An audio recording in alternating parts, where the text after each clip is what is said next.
Set 7 is here, and we're back. It's been a little bit, guys. I do apologize for the little break. Took a hiatus, whatever you want to call it, while the new format kind of shaped up, shipped out, all that good stuff. Lots of videos planned for you guys. Again, we're working on getting testing done on decks with results. Also, bringing back our videos that I know a lot of you guys used to really enjoy, where we take topping decks, break down the deck core, common cards, tech cards, all that stuff. That information is coming back to you guys. We will be bringing that back. I don't know how many times we're going to say back. Make sure you hit the subscribe button so you can come back. We're also only like 80 subscribers away from our case giveaway of set 7. We're giving away a case still when we hit 5,500 subscribers. Also tomorrow on Whatnot, we're playing bingo. You have a 1 in 5 shot at an enchanted. Links down below. But without further ado, guys, you see it on the screen already. You read it in the title already. Is it a 4-deck format? Do you have to play one of these 4 decks to see success? Well, I hate to say I told you so, but we were pretty damn close, and I told you so? It's way too early to make that bold claim. I will say that. However, Pawpsicle, Purple Steel, Blue Steel items, those are my top 3 decks of the format, and one measly weekend, 40 topping results in, we were right. Again, this is a very small sample size. It will change. The meta will adapt, and it will be a little bit different. So again, come back next week for your update. But Blue Steel Aggro, I said it'd be a strong tier 2 deck. I think so far it's overperforming what I expected. I thought more people would be on the item build, less on this one, but it's seemingly almost an even split. We see Pawpsicle coming away with 11 of the 40 tops, 27%. We have Purple Steel and Blue Steel at 7 or 17%. Then the aggressive version instead of the item version of Blue Steel at 6 tops, 15%, being the second aggro deck of choice. And then we had Amber Steel Aggro, which I picked as my 4th tier 1 deck until proven otherwise, which is this. Again, it might be too early. Maybe it rebounds. Maybe it stays in tier 2. But either way, I picked this deck to still do well, and it is still doing all right. It had 3 tops, 7%.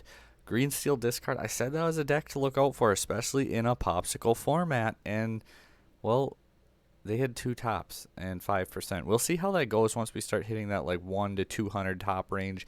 Then the meta truly will be defined. Like, these first 2-3 weeks, even to the end of March, is kind of minuscule in the grand scheme of things. If you happen to be in the Wisconsin area towards the end of the month, World Class Cards is putting on 2 5K events. Come say hi, because we're going to be there, and it'd be sweet to meet some of you guys. But anyway, Ruby Amethyst, Blurple, yes, Blurple, Steel Fossa, and Amber Emerald Aggro all each got a top as well. There's no other category. That's it. That's what we have for recorded tops so far, taking, depending on the size of the event, the different structuring for the topping results. But I got a few decks we're going to talk about here in a little bit too. But overall thoughts on this, I think that Blue Steel is performing a little bit better than I kind of expected, just in the broad spectrum of the 2 variants. I thought item would really be the better of the 2. However, the aggro version is right there. It's putting up a fight. We'll see how it goes moving forward. I still think Purple Steel is a great deck this format, and a sleeper deck. I want to point out, I think Blurple, if you're expecting a heavy blue meta, like Blue Steel meta, I think Blurple is actually a strong choice into it.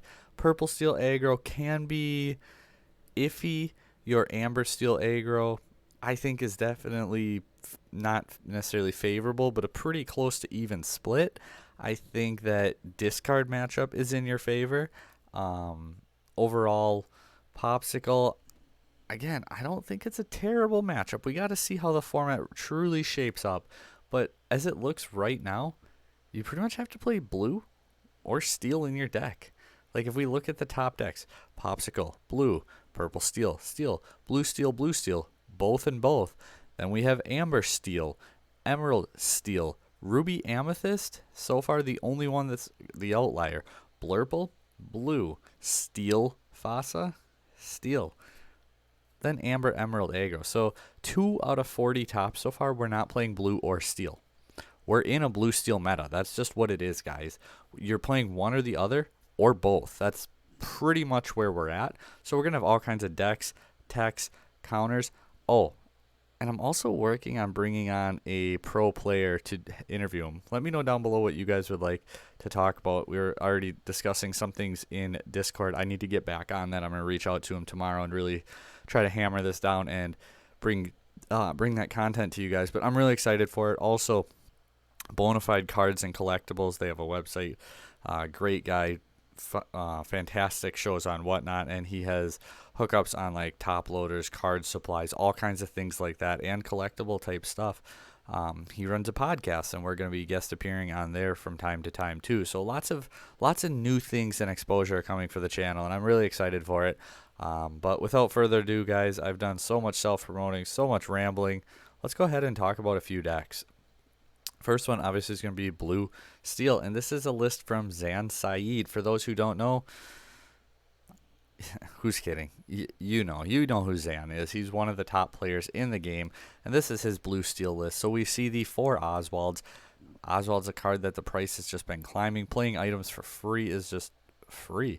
3 Tipo, 4 the new Bell, 4 Pete, 4 Hiram, 3 new Scrooge, 4 new Tamatoas, 4 old Tamatoas. So let's break down the character lineup here, right? You still got the top end win condition in your Tamatoa, but now we bring in the new Tamatoa where you can sack your items so much more willy-nilly. You got Bell as a turn 1 play. You can play that Pawpsicle, that Fortisphere, and then you can pop it to play your Bell right away and get a 3/3 body on board turn 1 after getting your card draw. That is really impactful. In addition to that, your Hiram now popping your items to get all your draws going isn't as detrimental because now you have 8 Tamatoas. The lower cost Tamatoa 2 grabs 2 of those back right away. And obviously we all know what the big Tamatoa does. So it's kind of oppressive what this deck can do and just the resiliency and what it can do just into a long grindy game. Obviously your Oswald too is just, it's another way to get out your items for free. If you're playing your items for free, you're saving your ink for your other cards. You're just getting further ahead in your board state. Oswald is a card that you really have to have an answer for and figure out how you're going to deal with it. Otherwise it can get too much advantage for your opponent. Tipo, Sale is still probably the go-to choice for a lot of players. As far as ramp, we see this list playing Fishbone Quill instead. Between the 2 cards, Tipo is still an option. Obviously you have Tipo, Sail, Fishbone. We even see a Great Stone Dragon in there. Your Sail, your Fishbone, and your Tipo are going to be your most common cards that you see as far as ramping goes into these decks. And then you're going to see a decent bit of songs. So do they play Whole New World? A lot of them don't, and you'll see that when we break down our deck core video of it. But you're going to see the standard lineup pretty much right here with the 4-4-3 and the song matchups. So if you're trying to pay attention when you're playing against them, keep a track of their song count. Usually you can plug and play this song lineup. So if you saw a Zeus get played or one get discarded, things like that, you can usually safely assume that they're playing a third. Maybe they're not, but that's just something to keep in the back of your mind because most of them are. The 4/4s on your 1-drop items. Then we also have the Shield of Arendelle as a nice little spicy tech in there. Maurice's Workshop as another draw engine, and actually 3 lucky dimes. This just helps with the win condition even more. Oswald getting out for free, your Tamatoa getting it back from your discard. There's so many good things that this deck has going for it, and it's a reason why it's arguably the best deck of the format. Pawpsicle might have the most tops. This deck has the most wins. Just store that away for a rainy day. Speaking of Pawpsicle, there's really 2 big ways to play this deck, right? The more item-focused builds. And, well, and then there's Dinkang Fam, another one of the best players in the game. Both of these guys might be at the 5Ks, by the way. They're both on Team World Class Cards, and that's who's hosting the event. And they said that a lot of their players are coming in. I'm super excited to meet these guys personally. I'm super excited to get to play against them. Just test what I know, what I can do. Like, I am so excited for this event just for that aspect of it. 20 Lore Pro, too. If you don't follow him on here on Twitch, I don't know if he has Twitch. I'm assuming so because he does does stream, but they will be streaming the event as well. So make sure you go give them a follow. All that good stuff. It's going to be crazy. It's going to be awesome. And again, I'm super excited if you couldn't tell already. But again, let me know if you're going to be there. It'd be really cool to meet some of you guys. Otherwise, here now, this build is more focused around Maui Half Shark and your actions as opposed to your items. So when we look at it, what do we see with changes or into the format? It's you have your Super Goof is one thing that this deck is iconic for, is playing the Super Goof. On turn 2, you're going to want to hit your Tipo or your Azurite Sea as a ramp tool. This deck in that early turn really plays a lot like Blurble, where it's turn 1. Here you go for Pawpsicle pretty much, or develop consistency on turn 1. Blurple, you just go body on turn 1. That usually draws you a card when it leaves the field. Turn 2 is ramp. Turn 3 is dependent on your matchup. Turn 3 onward, everything changes with both of these decks into everything else. Do you slap down a McDuck Manor on turn 3? Do you play a Super Goof on turn 3? Do you play your Grandma Tala? Do you play your How Far I'll Go? Like, there's so much so much variance in what you can do on turn 3 with these decks. And then we see the Tala and the Hiram as consistency draw cards.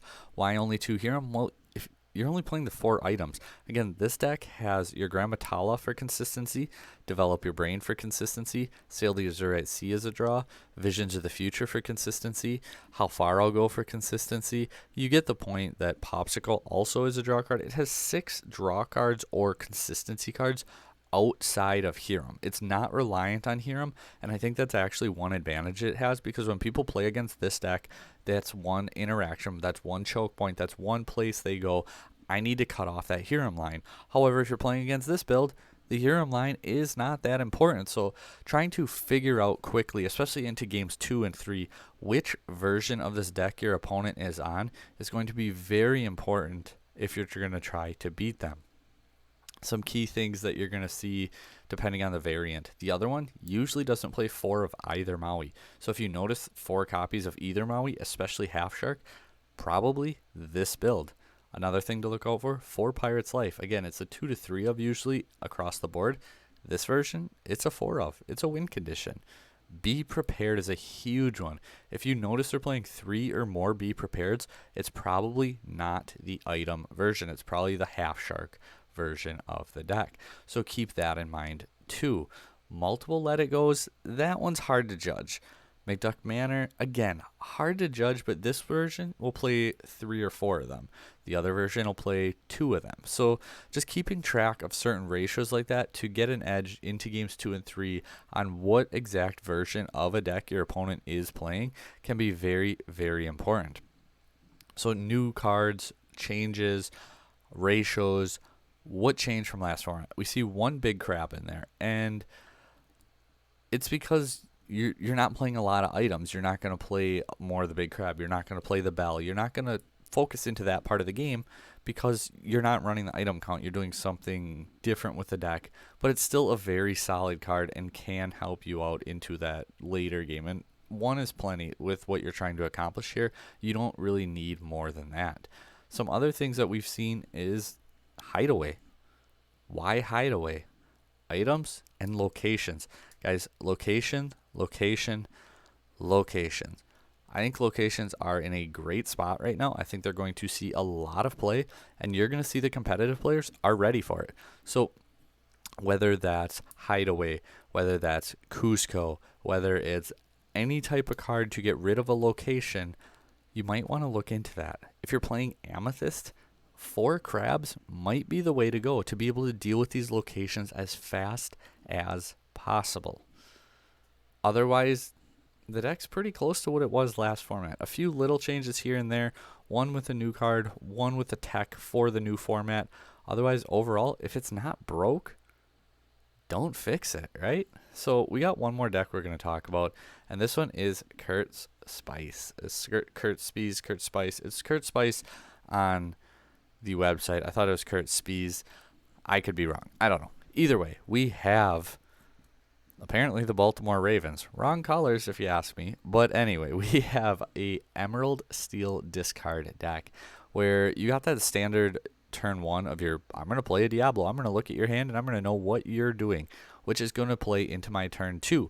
can I get the free shift on Diablo? Because I'm going to go for that, especially if I can sing a Storm Rage on, draw a card, and get rid of your turn 1 play, setting you back that much further. And now my Diablo is exerted, and I'm going to draw.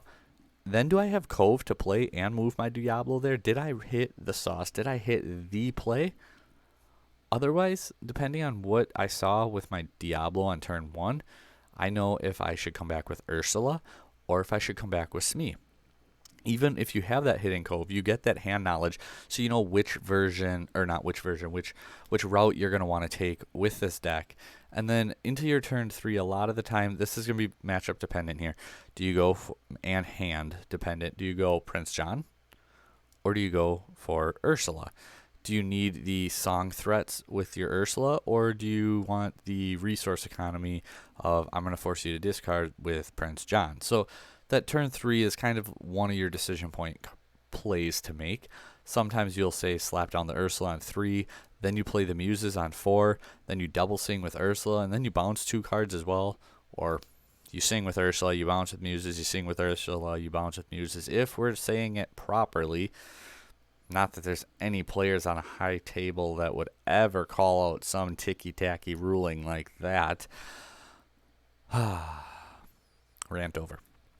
Into turn 5, Lucifer's actually a really spicy card, especially because it depends what you go against. Some decks have all kinds of actions. They're just going to slap away an action and move on with their day. A couple other decks are really item focused, and they don't have that many actions. They might have to get rid of them. A lot of the item decks do, because remember guys, songs are actions, have still like 10 or so. So a lot of the time you're only going to hit for 1, but it's a 2 quester, and it forces your opponent to possibly discard 2 cards. Doesn't sound too bad for me. And then you got Pete. Pete is going to put in some work and really wreck some decks. And you hit the shift line Pete. I'm actually excited to see what this deck can do. We have 3 Hypnotize, 4 Sudden Chills, 4/4 with the other songs, and then 2 Find 'em Platinums. Why Find 'em Platinum? Items, items, items. 3, we don't talk about Bruno's, and then the 2 standard 2 of Hidden Cove. We also skipped right over the dock because it's a 2, but you don't really play it on 2. You play it when your hand's empty. And keep in mind, one key play, if you plan to play this deck, Muses bounce your own dock so you can replay it again. It's kind of like when we saw the Lemon Lime discard decks bouncing their own Aerial so they could replay it to seek out more songs. You bounce your own, you play your dock. Ideally, you don't have a hand to discard. You draw 2 cards. You play a song, your Muses, you bounce your dock. Now, all of a sudden, next turn, you can ink, you can play a card, then you play your dock, you draw 2 more cards. You can recycle your dock that way with your Muses, so keep that in mind. Also, Muses bounces Lucifer. Just saying. Muse to bounce your own characters is what separates good from great players with a deck like this one. Overall, guys, what's your thoughts on the format? What's your take on where we're at? Is it what we expected? Is it healthy? Do you like where we're going? And what changes do you think we're going to see moving into next week? Well, if you're not quite sure, come back here because we're going to talk about it. But thank you guys for watching. Thanks for all the support throughout the years. Thanks for everything, guys. Until next time, take care.